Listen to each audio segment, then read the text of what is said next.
All right, welcome everyone. We're Semblance of Sanity. I'm Caleb. I'm Jacob. And we're here for Legend of the Galactic Heroes, episode 13. Okay. All right. So we've got ourselves a situation where Yang is having to deal with political opponents in a military setting. Right. Which is very disconcerting because they do not mix well, especially when you deal with pseudo-democracies or totalitarian regimes posing as democracy. Right. I thought that was the Empire's thing of, mixing politics and military affairs, but okay. No, here we go. They're both equally bad in that respect, or they both have their own flavors of bad. Yeah. So, Yang is going to have to deal with that. Citalet did give him his blessing, though, as saying, that's right, when things go beyond this invasion... rank. Oh boy! You're going to need to keep people like Fork, Fork in check. Yeah, because Fork that guy. Because Fork that guy. Seriously, I need like a flag, a banner that to put on my shirt. Just hashtag Fork that guy. I don't give a fork. Yeah, I don't give a fork. Yeah. Yang will have to, at the very least, not defy orders, but while he's in the invasion, commanding his fleet and what have you. There's 200,000 ships. So... He'll have to maneuver in such a way that he or any of his men don't get sacrificed on the altar of political gain for those back in Alliance territory. Yes. Now, on the Empire side of things, they are preparing already to make plans to defend against this because they got a tip regarding this through the Fejon Dominion. But they want Reinhardt to be the one to spearhead the whole defense. Which is like, okay, all right, yeah, well, I love it. You know how this song and dance goes? Right. Second verse, same as the first. Let's do this, But, all right.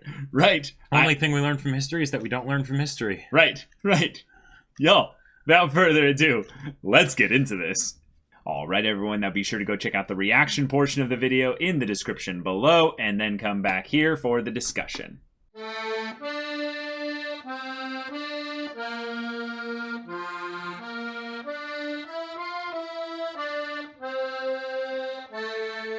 All right, the Alliance invasion has begun. Yep, and Reinhardt's plan is in motion. It's a very good plan. Use their own propaganda and whatnot against them. Yep, we have...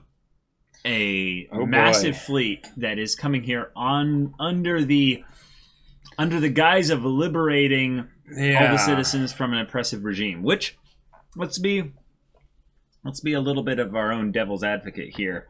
This was a very good example to showcase that there are great people on the side of the Empire because they're human beings. Yep. Humans have great potential for doing good things. Yeah. Just as much as they have for the opposite. Right. But this instance here brought up a very interesting point in that this is still something where Reinhardt is going to be sacrificing stars here and there, and they'll get snuffed out. Yep. This is something where, this might be a nice option of hey, they're being liberated. Right. But how long does that last? Yeah. Yep. Yeah. Oh boy. Yeah, and also just this is war. So even if they're being liberated right now, that just means that it's going to take a while for the fighting to happen, right? Because the Empire is not just going to let the Alliance do all this stuff. They're just doing that for now so that they can exhaust their resources and then strike at the right time. Totally makes sense. Yeah. Now, that might not... The result of that is that it might not be over these planets necessarily. It might be in some region of space, right? But these planets are going to feel the effects of war. Eventually. Yep. It's just being delayed for now. Yeah. Even if it's something where the Alliance ends up retreating back along the path of the planets that they essentially took, there is going to need to be a small force of Alliance, ships, troops, what have you, stationed at each of these planets. Oh, yeah. So that they maintain a line of not only necessarily communication, but also supply lines for reinforcements that come in from the Isolon corridor. So it creates that chain. And if the Empire ever decides to attack the chain, those planets become battlefields. Oh, yeah. And they will get and there will be consequences as a result of that. And one of the things that I'm really excited to see in this show is not just the effect of like massive fleets clashing, but because it's fantastic and it's epic, but if you take that and then you put it onto a planet, instead of cities getting destroyed, it's just entire landscapes gone. Like it's boy. There's probably a lot of like Geneva Convention equivalent things because everything went to space warfare eventually. That it's like we don't use planets as as meat shields for what have you, or the protection of fleets. We don't utterly annihilate the places that we go to. Yeah, right. Although the whole point of war essentially is that people will do whatever it takes to win. Yep. And then whatever it takes ends up usually filing under. There are some war crimes we just don't talk about. Well, just a little casual stuff here and there. Some collateral damage. Where do you think that phrase came from? War crimes are decided by the victors. What is a war crime for one side is necessary for the other side, and vice versa. So in this case, Reinhardt is doing something that could be seen as deplorable by the Alliance side of things. Sure. And the thing is that even though his strategy might be divined exactly as it was intended, by the Alliance, in some ways. He's kind of forking it over to the Alliance, not meaning to reference the other guy. Yeah. Because now it's the Alliance's choice.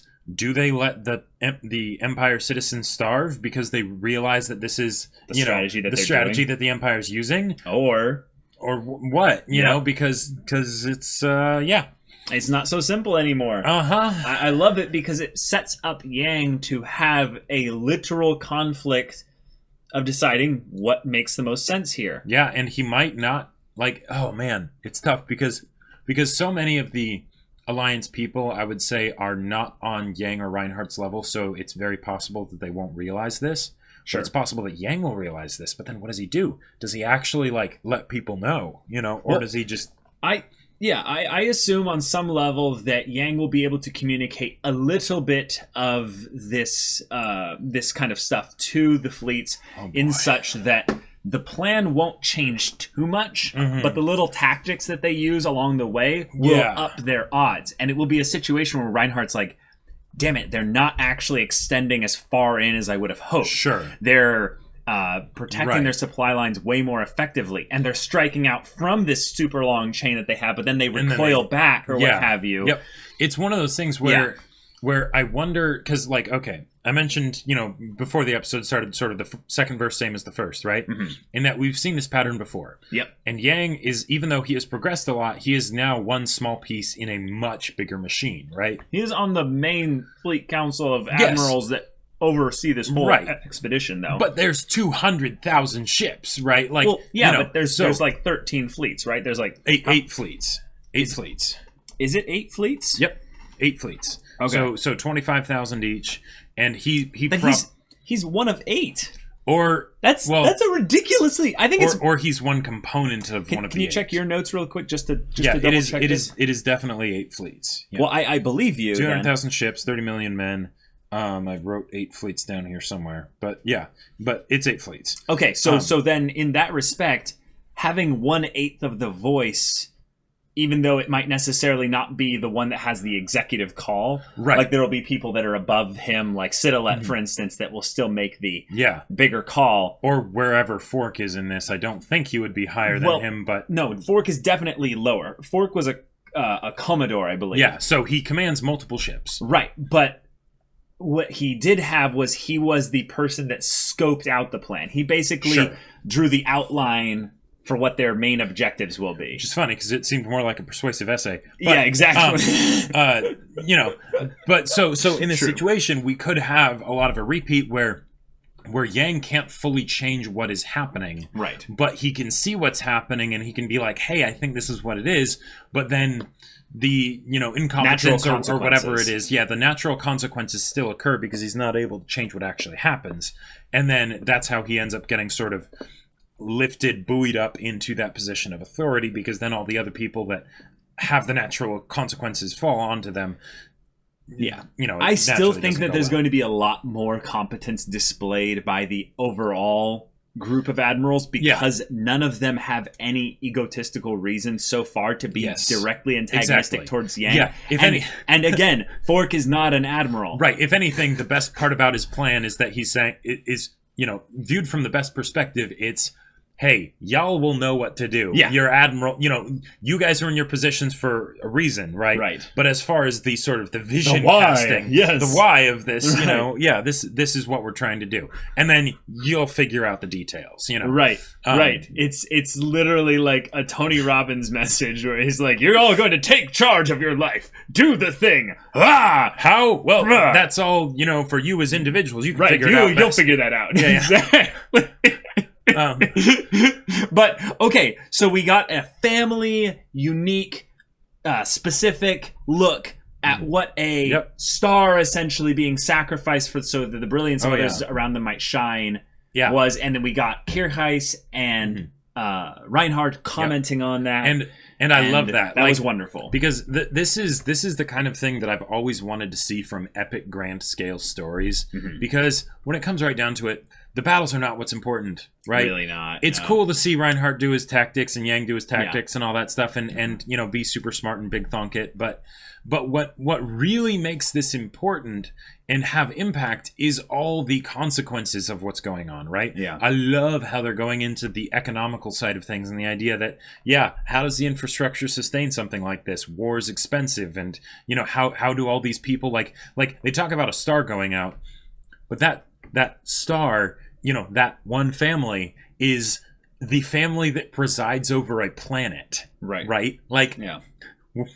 there's a lot of other families on that planet, right, that are going to get affected by this. Yeah, and we don't know the scale of what a outer rim equivalent level of planet would It only have. took 3 ships to get all the supplies. Now is that because those ships are basically Star Destroyers, or is it because... the planet doesn't have actually that much resources, and that it only really took a few hours to actually load it all onto the ships. To do all probably a bit of both. I mean, given that we're talking about My Conquest is the Sea of Stars, right? Even if this isn't a galaxy-spanning situation, there's probably many other planets. Yeah. So the idea of not every planet is going to be occupied to the same level as like Earth because, well, this is the only planet we got right now. So, of course, it's going to be pretty dense, But if you've got thousands and thousands and thousands of them, then, maybe, you've only got like 50 million people on a planet. Right. And this is one of the things that I would say is rather tough to showcase in a show where you throw out these big numbers and what have you, but you can't actually show, 500,000 soldiers landing on a planet. No. And, what is the ratio that we realized was per ship? So it was 1,000 per ship, basically. So it was 1,000 per ship for the Empire back in the movies. Yeah. But for this, it's 200,000 ships, 30 million men, so it's 150 per ship. So the alliance the alliance doesn't have nearly as many people on their ships, which makes sense. Because they're a smaller. Yeah, exactly. They're a smaller nation, basically. Right? Which group. Then also, if you think about like the per capita economical expenses, right? Mm-hmm. The alliance is smaller, but they kind of need to field at least similar numbers as far as ships goes to what the Empire has. So if they're about that size, even though they're probably a lot smaller as far as ratios go, but even if it was the 1,000 to 150, that's insane. It is insane. That's insane. Yeah. Right? Like, now it's like, okay, I can kind of see how the Empire, they can kind of afford to have this level of opulence because, like, let's be real, Reinhardt and the resources that he commands probably is about the same as the Alliance as a whole. Like now the Alliance is putting everything into military so they can field this 200,000 ship fleet. But right, they're putting so much into it that there's a social crisis going on where they have too many people that are out about doing military stuff that they're not bringing money back into the economy. Yep. And their economy is crashing as a result of it. And now they're going to be wholly supplying the survival of all the planets that they take over. Wow. Oh boy. Yeah. This is going to burn out quick. It's going to burn out, I would say. I'm going to throw out another idea. This is going to burn out very painfully slowly. Oh, sure. In an absolute sense. In an absolute sense. Where it's that, yes, it's going to start burning out very quickly. Yeah. But it is going to be a painfully slow grinding out process where everything's going to screech to a halt over this. You know, you get all this momentum, all this stuff going. It might take 5 years for the effects to fully be felt, like, you know, in full swing. But like the Alliance might actually have what Trunit and his cronies want, which is a literal civil uproar of how could this level of incompetence happen? We need new leadership. Trunit basically goes with I opposed this plan. That's right. Yeah. We need less corruption in our government. We need less division. We need a holistic vision. Right. We need to go back to the original ways that we once were, which was about, casting off oppression. But, we're going to cast off the oppression that we currently have and solidify us under one vision. Mine. Fork, he's going to be at some higher rank by this point, is going to go and address the people on behalf of Trunit, and he's going to be like, I now vote that we move to grant emergency power to the Supreme Trunit. And then Yang's going to be the weapon that they throw around. Yeah, this God is on our side. Look what they've given. Look what Yang has done for us. Oh boy! But if you think about it, right, all of this stuff. This is if you like to use like Pacific Rim or something as an example. You remember how satisfying, if you saw that movie or the trailer, to see the arm wind up for the rocket punch, and it took like 15 seconds, but it was so cool. And then it fires off all the thrusters from the elbow and what have you. And just this is that equivalent, but for the moving of nations, right? Where it's fleets and planets and so many people are going to die. Not just from the actual conflict. It will be ridiculous. Like they mentioned in the previous episode, paper money getting traded by the bushel. That happened in World War II. Like it happened before World War II. Probably. Yeah. Well, Great Depression. Oh, right. Yeah. So we have a situation here where poetry is being discussed by high admirals who are sacrificing planets for a strategy that has a high chance of working. But we are in for the long haul here. As Reinhardt said, it's going to be a long night. Oh, and and not like Game of Thrones tell us it's going to be a long night and it's only one episode. Like, this is going to be a long deal. That's why I feel like you're right in that the flame is going to start burning out quickly, but it is going to continue to ebb and try to keep burning for a very long time. It's a very hot flame, but it's also a very big house. So, Right. And we saw that flame as it approached the side of that planet. Oh my God. Okay. Just the choice to have this episode be from the Empire's perspective and make every single character on the Empire's side empathetic. Was an intentional choice to showcase that there are people that it doesn't matter whose side is just or what have you in the conflict of war. There are going to be people that are completely innocent and will suffer because of this. But I heard you ordered some freedom. That shot of the fleet, and it's just this mist of light. And each one of those is like... Because the thing is... each one of those is like 1,000 ships or what have you. Each one of those is a fleet or whatever, but that's the ships. Like if this were this is why sci-fi just touches like a part of me that fantasy never can, is that in a fantasy story, even if they did go to that level of scale, that would just be an army that's like this, just rolls over the hillside and it, covers Battle the landscape. of Last Alliance, Yeah, exactly, right? First Age Silmarillion stuff. Yeah. And, I mean, that stuff is awesome. And Caligon the Black and Glaurung carrying Balrogs on his back, spanning mountains and things like that. But that's one entity. Like, that stuff was forged is cool. by magic and mystical means that we don't understand. That stuff's cool. But seeing just, that that mist of light over there is just more ships than you could imagine. Oh, and we've seen how big those ships are relative to the landscape. Oh my god. I am become death, destroyer of worlds. It's like, pretty this cool. Is like it's pretty brilliant, and I like that the thing that we're caught in the middle of is that we look at this and go, "What a beautifully terrible sight!" Yeah, and you can't really reconcile the two. They're right there. They're staring there right there, and they meet, they clash. Yep.